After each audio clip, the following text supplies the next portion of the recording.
Hello, and welcome to Daniel's Inferno. My name is Daniel. Thank you for joining me today.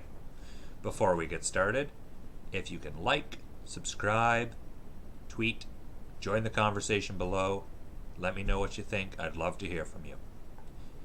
So, the world in the new year, it's going a little crazy by the looks of it and by the sounds of it.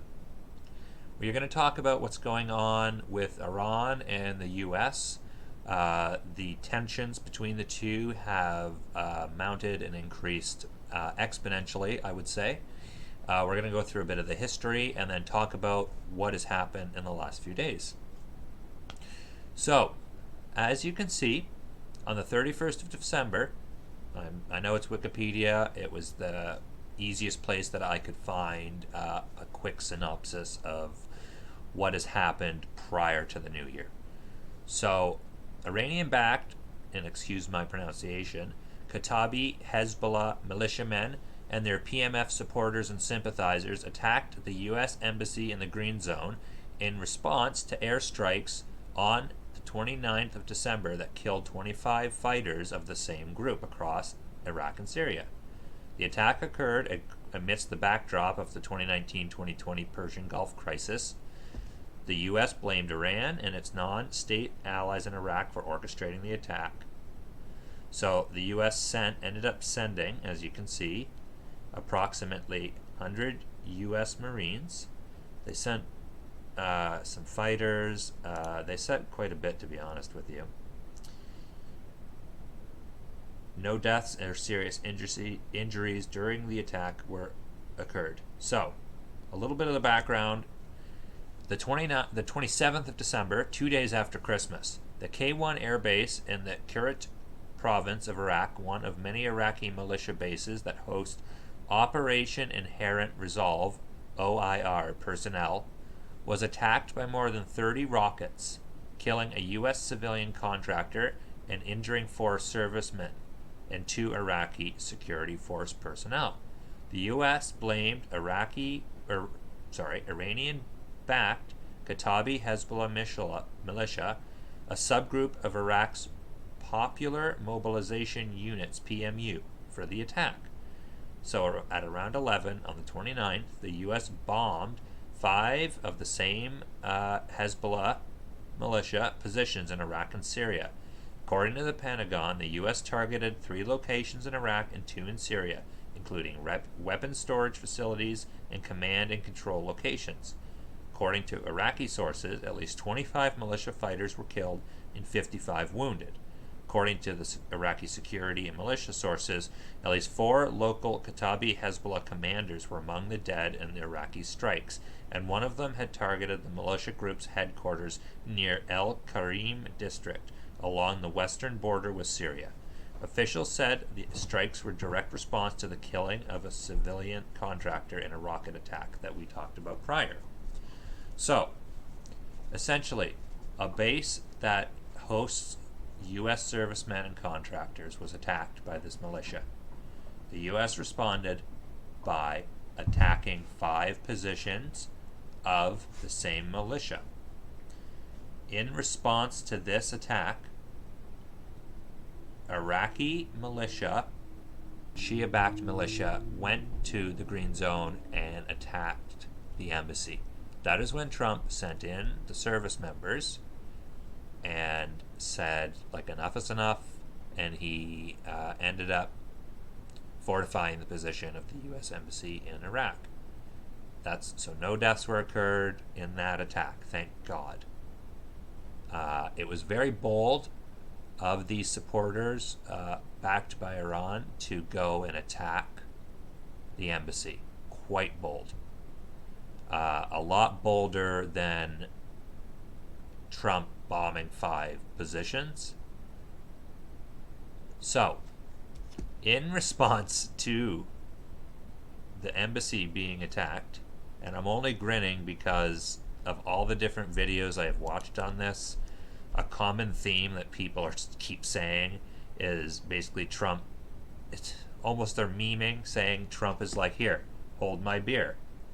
And he passes a beer along, and lo and behold, he takes out the second most powerful person in Iran. Qassem Soleimani was his name. He was the head of Iran's elite Quds force and the head of the Revolutionary Guard.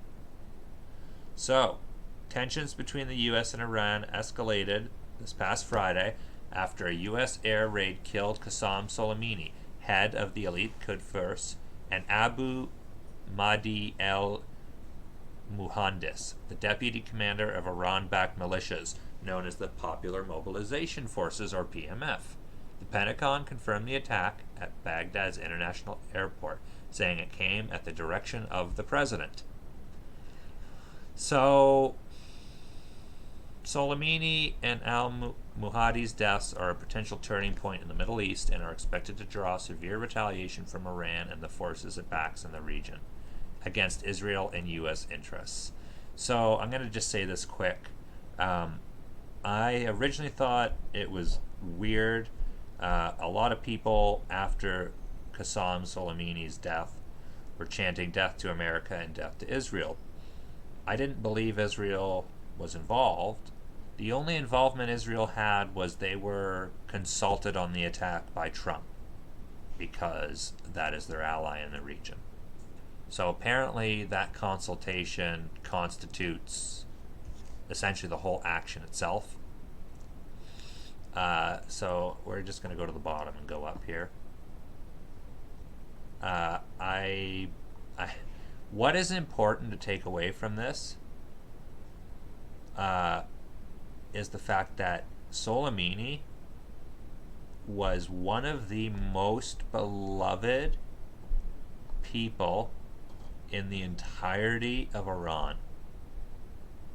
He was so loved. So the day he passed away,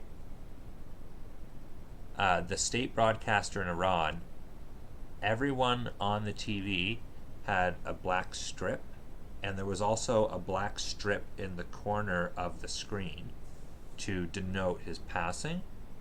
I didn't understand, but I watched quite a bit of the state broadcaster on the day he passed, and almost everybody that was on was in absolute emotional distress and agony over this man's passing. He was second to the supreme leader in how much power he held, and he went across the political divisions of Iran, which there are very subtle differences in Iran with political differences. I won't get into that. But so the people that aren't very happy with the super theocratic regime versus the people that do support it, let's say, it went across that division. And Trump took him out. So Iran's supreme leader called for 3 days of mourning, saying the Major General Soleimani's killing will double the motivation of the resistance against U.S. and Israel. According to Iranian state television, Khamenei said harsh revenge awaits the criminals who killed Soleimani. He joined his martyred brothers, but we will take rigorous revenge on America. Mohsin Rezai, a former commander of the IRGC, who is now the secretary of a powerful state body, said in a post on Twitter. Another thing about Soleimani,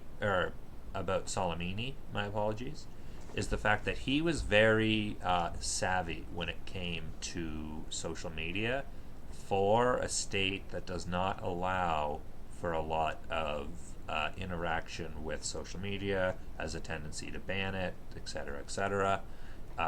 He was very versed. He could meme. He trolled. He and Trump actually went at each other on social media quite a few times, going back and forth, memeing and making jokes. Maybe not jokes, more like memeing and threatening each other, I should say. So, who was he?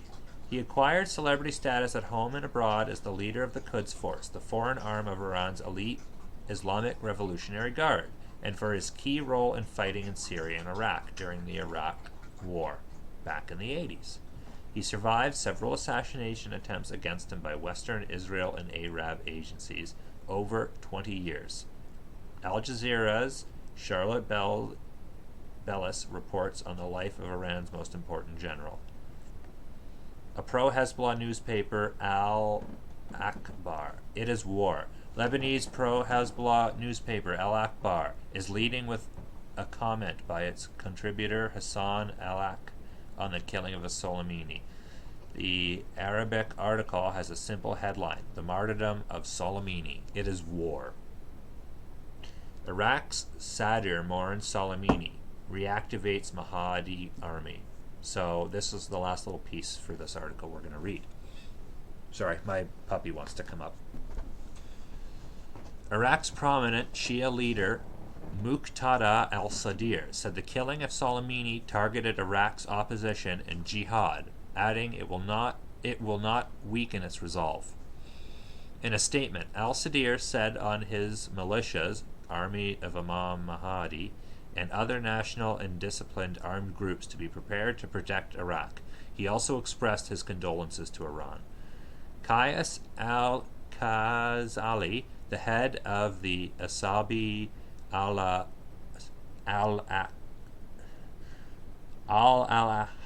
armed faction, my apologies for the butchering of the pronunciation, said all fighters should be on high alert for upcoming battle and great victory. The end of Israel and removal of the U.S. from the region will be the result of the assassination of Soleimani and Muhandis, he said in a statement published by Iraqi media. People in the region, it's in a lot of their charters, their national charters and their belief systems, that the destruction of Israel is paramount, which is one of the reasons it's being emphasized so much.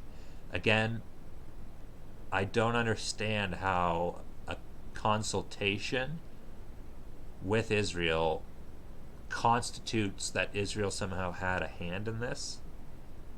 Don't get me wrong, I think his death is better for all Western civilization and all Western lives.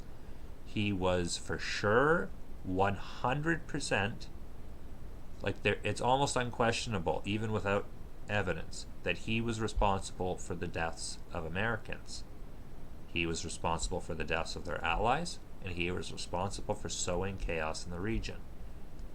So I am not sad or hurt by his passing, but I am confused about how Israel plays such a key role in the Shia-backed minds here. What the United States did yesterday should have been done long ago. A lot of lives would have been saved. Just recently, Soleimani led the brutal repression of protesters in Iran, where more than 1,000 innocent civilians were tortured and killed by their own government. Jesus. We took action last night to stop a war. We did not take action to start a war.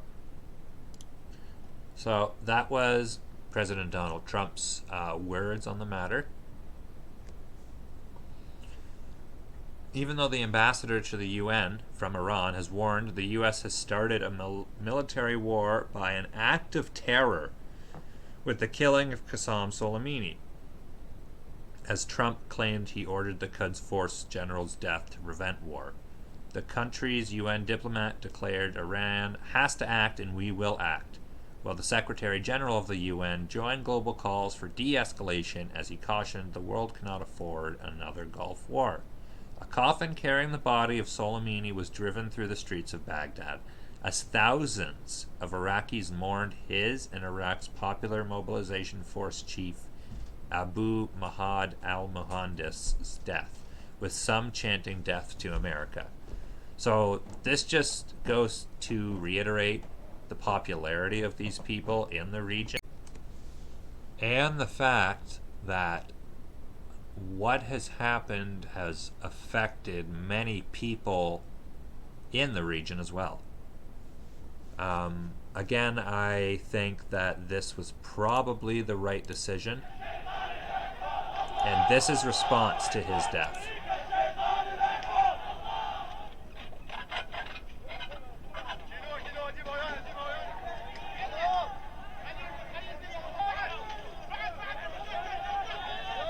So as you can see here, this is what prompted Trump to go and bomb Soleimani. This was the attack on the embassy itself. They broke into the guarded compound of the embassy on Tuesday and set fires inside in anger over the airstrikes that killed 24 members of the militia. They did not enter the main embassy building and later withdrew from the compound, joining thousands of protesters and militia fighters outside chanting "Death to America," throwing rocks, covering walls with graffiti, and demanding the U.S. withdraw its forces from Iraq. It remained combustible, with the crowd vowing to camp indefinitely outside the sprawling compound, the world's largest embassy. Their ability to storm the most heavily guarded zone in Baghdad suggested that they had received at least tacit permission from Iraqi security officials sympathetic to their demands. There's a few pictures, as you can see. It was quite a dangerous situation. We are lucky no one got hurt. The whole situation is quite a cluster. It is a cluster F. And I am of the belief, I am more of a non-interventionalist than I am anything.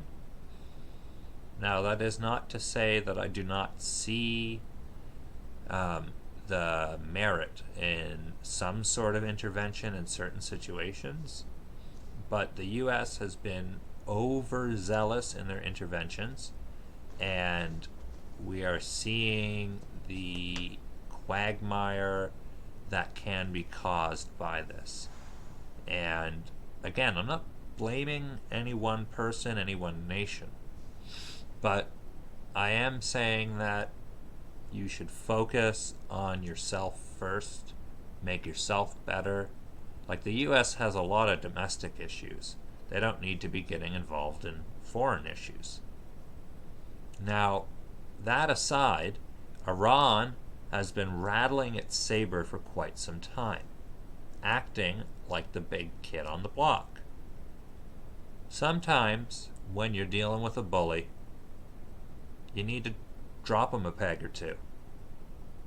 And I actually think that in this scenario here, we are seeing a positive, maybe not positive, but a necessary intervention, both for the region's stability and because of the monsters that were taken out.